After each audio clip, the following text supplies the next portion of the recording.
इस बीच बड़ी खबर आ रही है जहां पर 2 घंटे के बाद चंद्रयान 3 की लॉन्चिंग होगी। दोपहर 2:35 पर चंद्रयान की लॉन्चिंग की जाएगी। श्रीहरिकोटा के स्पेस सेंटर से होगी लॉन्चिंग। चंद्रयान की लॉन्चिंग के काउंटडाउन जो है वो जारी हो चुका है, यानी कि देश के लिए गौरव का क्षण। और करीब 3 घंटे के बाद ये लॉन्चिंग होगी श्रीहरिकोटा के सतीश धवन स्पेस के साथ। जिस तरीके से वहां से रवाना किया जाएगा, लॉन्चिंग होगी और पूरी दुनिया की निगाहें इस लॉन्चिंग पर लगी हुई है, क्योंकि इसी के साथ भारत उन देशों में शामिल हो जाएगा जिसने चांद पर फतेह पाने का जो गौरव है वो हासिल किया है। यानी कि चांद पर तिरंगा फहराएगा। 5 तस्वीरें आपके सामने हैं जहां पर काउंटडाउन जारी है। तो वही दूसरी तस्वीर है दक्षिण ध्रुव पर लैंडिंग को लेकर तैयारियों की। तीसरी तस्वीर है अंतरिक्ष में भारत के झंडे के लहराने के बाद से जो गौरव का पल होगा उसकी। तो वही यहाँ पे सॉफ्ट लैंडिंग की तैयारी को लेकर जो यहाँ पर वैज्ञानिकों की ओर से रिसर्च है वो तस्वीर भी आपके सामने है।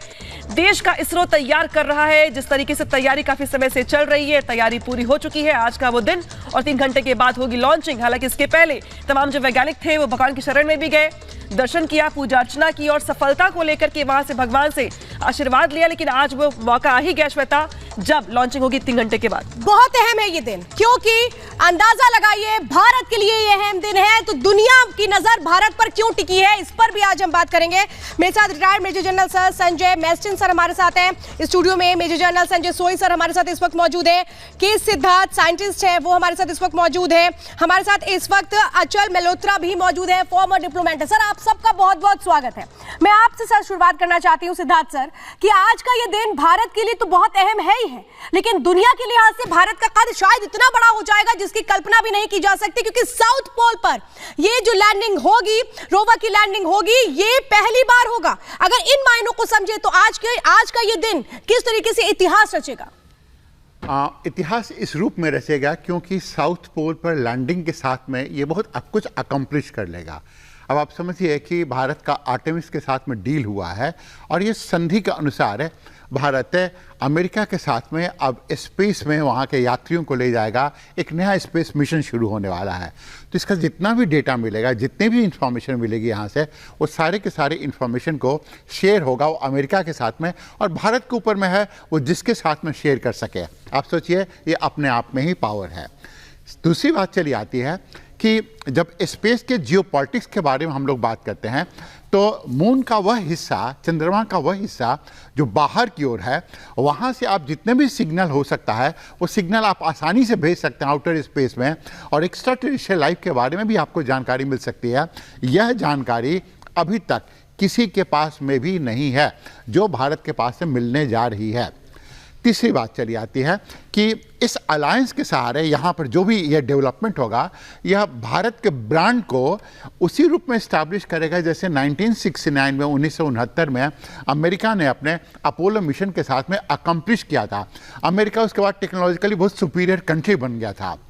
चौथी बात चली आती है कि भारत का जो स्पेस प्रोग्राम वो इतना सस्ता है। अब भारत इसके बाद क्या करेगा कि जितने भी ऐसे देश हैं जिनको सैटेलाइट लॉन्च करना पड़ेगा या जिनको चांद पर जाने की बात होगी या जो स्पेस ट्रैवल की बात करेंगे, उनको अपने साथ में लेकर आएगा।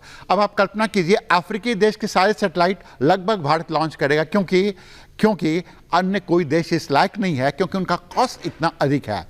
तो और स्पेस टूरिज्म में जितना अधिक योगदान अब भारत दे सकता है उतना शायद कोई देश दे, क्योंकि यहाँ पर इकोनॉमीज ऑफ स्केल पे काम होगा। इकोनॉमीज ऑफ स्केल मतलब कि स्केल इसका इतना बड़ा हो जाएगा, इतना सस्ता है, इसलिए यह काम करना शुरू कर देगा। और भारत में यह एक नया इकोसिस्टम बनाएगा। इकोसिस्टम का इसका अपना फॉरवर्ड लिंकेज होगा, बैकवर्ड लिंकेज होगा। बैकवर्ड लिंकेज कहाँ से होगा? जो साइंटिफिक कम्युनिटी एक है नए रूप में आएगी, और वो साइंटिफिक कम्युनिटी जिनका माइग्रेशन मतलब कि जो ब्रेन ड्रेन हुआ करता था वो बहुत हद तक रुक जाएगा।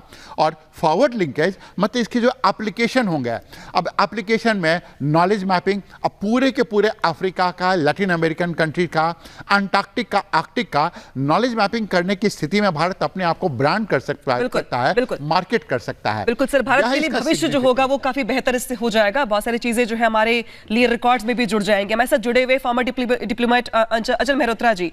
सर, देश में जश्न का माहौल है, गौरव का क्षण है, लेकिन दुश्मन की जो निगाहें हैं वो भी लगी हुई भारत पे। इस लॉन्चिंग के साथ साथ जो रिएक्शंस होंगे वो भी आने शुरू हो जाएंगे। पीएम मोदी की मौजूदगी फ्रांस में है, लेकिन जो दुनिया भर के देश हैं वो देख रहे हैं भारत की ओर। क्या कहना चाहेंगे उनसे आज आप?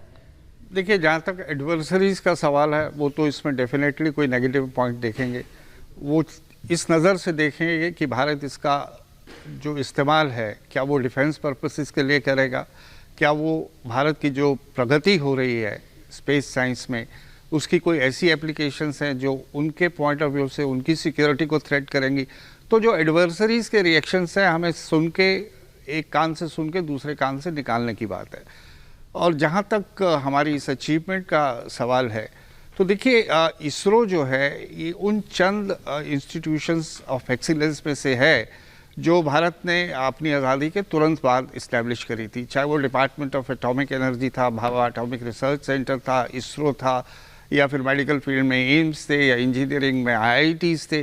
तो एक लंबा सफ़र तय करके हमने अपनी एक पोजीशन इंटरनेशनल एरिना पे स्पेस के फील्ड में ऑलरेडी इस्टेब्लिश कर ली है और वो बहुत जगह रिफ्लेक्ट होती है। वो रिफ्लेक्ट होती है हमारी अब तक की कितनी अचीवमेंट्स हैं, कितने हमने मिशंस लॉन्च किए हैं, एक साथ हमने कितने सैटेलाइट्स लॉन्च किए हैं, एक साथ जो हम सबसे जिसका जिक्र सिद्धार्थ साहब ने भी किया कि सबसे बहुत ही इकोनॉमिकल तरीके से हम स्पेस में सैटेलाइट्स को लॉन्च करते हैं।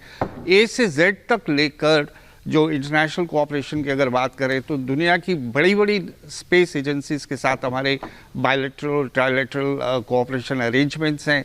जो छोटी बड़ी कंट्रीज़ हैं जो स्पेस में इंटरेस्टेड है वो भारत की तरफ देख रही हैं कि कैसे वो भारत से सीख सकती हैं।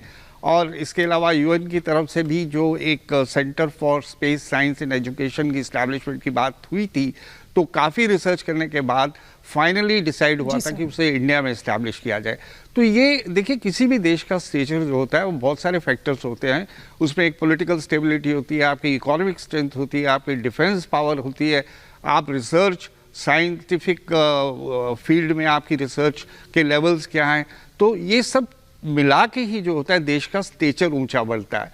तो आज जो हम भारत की बात कर रहे हैं कि भारत एक ऐसे लेवल पे पहुंच गया है कि वो ग्लोबल एरिना पे एक बहुत बड़ा इंपॉर्टेंट रोल प्ले कर सकता है और उसी से लिंक जो है हमारी डिमांड। सर बिल्कुल, और इन बातों को हम इस लिहाज से भी समझेंगे कि अमेरिका किस तरीके से इन तमाम चीजों को देखता है, क्योंकि अमेरिका भी कोशिश साउथ पोल पर लैंडिंग कर चुका है लेकिन हो नहीं पाया। मैं इस बात को भी समझूंगी।